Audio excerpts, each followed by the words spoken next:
Kakovostna zdravstvena oskrba je ena izmed osnovnih človekovih pravic. Ali je ta pravica zagotovljena tudi nam, državljanom Slovenije v Sloveniji? Uveljavljanje in zagotavljanje te pravice so preverjali slovenski zdravniki, ki sicer sodijo med izvajalce zdravstvene oskrbe.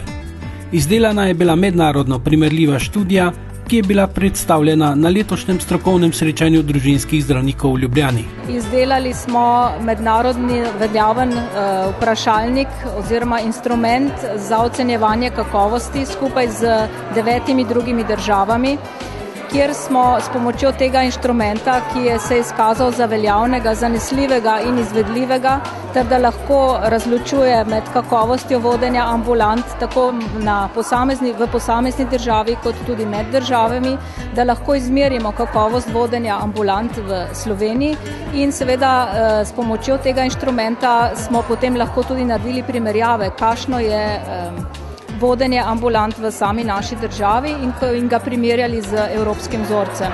Izkazalo se je, da je kakovost vodenja naših ambulant visoka, saj je bila v primerjavi z ostalimi evropskimi državami oziroma z ostalim evropskim vzorcem kakovost vodenja statistično boljša kot v ostalih državah.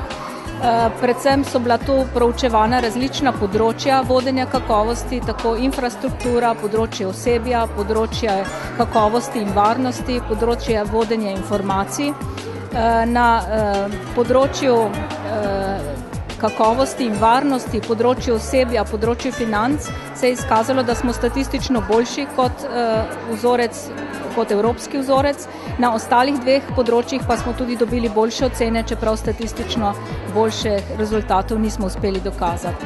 Ja, morda je prav rezultat moje raziskave pomemben toliko, da slovenski uporabnik zdravstvenih storitev spozna, da so naše ambulante kakovostne, da obiščejo zdravnika na primarnem nivoju in imajo tam primerljiv nivo ali celo boljši nivo uslug, kot ga imajo v Evropi. Našim inštrumentom smo poskusili v vzorcu, ki je obsegal 80 zdravnikov v celi Sloveniji, pokazati, poiskati, če morda obstajajo neke razlike pri vodenju ambulant.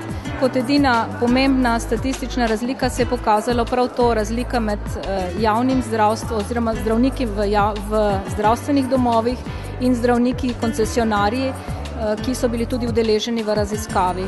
Kakovost vodenja ambulant je bila po merilih našega inštrumenta pomembno povezana s statusom zdravnika v zdravstvenem sistemu.